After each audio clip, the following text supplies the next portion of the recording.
এই দূর প্রবাসে শরীরটার পেরে উঠতিস না। আল্লাহ জীবনে অনেক টাকা কামাই করার সুযোগ দেশ।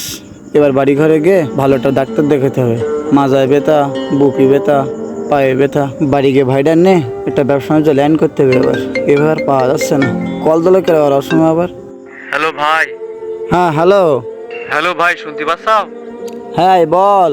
ভাই ওই বলতিস কি যে এই মাসে 5 লাখ টাকা পাঠাতে পারবা? তো টাকা পাঠাবো, তো আমি ভেবে দিলাম যে সামনের মাসে বাড়ি আসবো। আমার শরীরটা খুব খারাপ বুঝলি। না মানে রাস্তার পাশে একটা জমি ছিল তো ভালো, তা ওইটা ব্যাট দিছি, মানে বায়না দেওয়ার কথা চলতেছে। তাই ভাবলাম যে কিছু টাকা যদি পাঠাতে পেতে মাসে, তাহলে জমিটা নেওয়া যেত আর কি। দেখ আমি তো অনেক অসুস্থ, তো আমি সামনের মাসে বাড়ি আসতে চাচ্ছি। আরে ভাই তুমি অসুস্থ ঠিক আছে, তা জমি জায়গা কিনলে তো তোমারই থাকবে ভাই, তো আমার তো আর কিছু না। আমার বড় ডাক্তার দেখাতে হবে। এখানে যা রোদ আর মরুভূমির যা তাপ, তাতে আমি এই রডের কাজ আমি পাচ্ছি না বুঝলি। আচ্ছা দেখো, সেটা তোমার ব্যাপার, তুমি কি করবা। আমি খুব দ্রুত দেশে চলে আসবানি। হ্যাঁ এসে হয়তো দুই ভাই একসাথে বসে একটা ব্যবসা বাণিজ্য লাইন কাট করতে হবে, না আমি দেশে আর থাকতে পারতেছি না। আচ্ছা তো ঠিক আছে, ভালো থাকে তাহলে রাখলাম। শরীরটা যা খারাপ, তা কি হবেন তা কি জান। আল্লাহ জীবনে তো অনেকটা কামাই করার সুযোগ দিয়েছ, দ্রুত আমার দেশে ফিরে না আল্লাহ। অন্তত দেশের মাটিতে গিয়ে যেন মরণটা হয় আল্লাহ, সেই ব্যবস্থাটা করু। এই মরুভূমির যা তাপ, আর কিছু ভালো লাগে না। ভাই তাহলে মোবিল যেটা দিলে হয় দেন, সবচেয়ে দামিটাই দেন, সমস্যা নেই।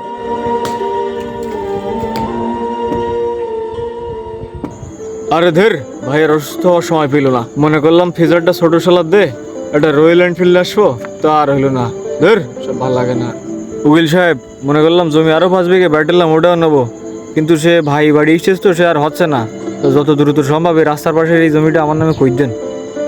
হ্যাঁ ভাই, তাহলে জমি কি আপনাদের দুই ভাইয়ের নামে লিখবো? আরে ভাই রাখেন রাখেন, এই 2 ভাই নামে দেবেন কেন? এই জমি যা হবে সব আমার নামে হবে। তোমার ভাই বিদেশের তো টাকা পয়সা পাঠাই দিচ্ছে, তা তুমি তোমার ভাইয়ের নামে জমি জায়গা লিখবা না? চাচা ওসব তোমার দেখতে হবে না, তুমি আমি যা করছিস তুমি যাও, তুমি জমি বেশি দেওয়া মানে তুমি কমিশন পাও। এখানে আমি ভাই ওসব তোমার ওসব বলতে পারবো না, তুমি আমার নামে দাও। যাই হোক, আমি কাজ করলে টাকা পাবো, তো অত কিছু বলতে গেলাম কেন। আচ্ছা ঠিক আছে, তাহলে তুমি দাও কাগজপত্র দাও, আমি ঠিক করে দিচ্ছি। যাক, রাস্তার পাড়ে জমিটা যদি ওর বাগায় নিতে পারি, তাহলে এখানে হয়তো পরে একটা মার্কেট করতে পারবো না। 2 মাস পর। এত বছর পর দেশে এসে সব নতুন নতুন লেখ দিচ্ছে, এই জমিটা বিক্রি হবে না। রাস্তার ধারে জমি খুব সুন্দর জমি, যে এই জমিটা যদি কিনতে পারতাম অনেক ভালো হইতো। বড় একটা মার্কেট করলে এখানে যা বড় একটা ব্যবসা বাণিজ্য করা দিত। এসে রবুল না, এসে রবুল যে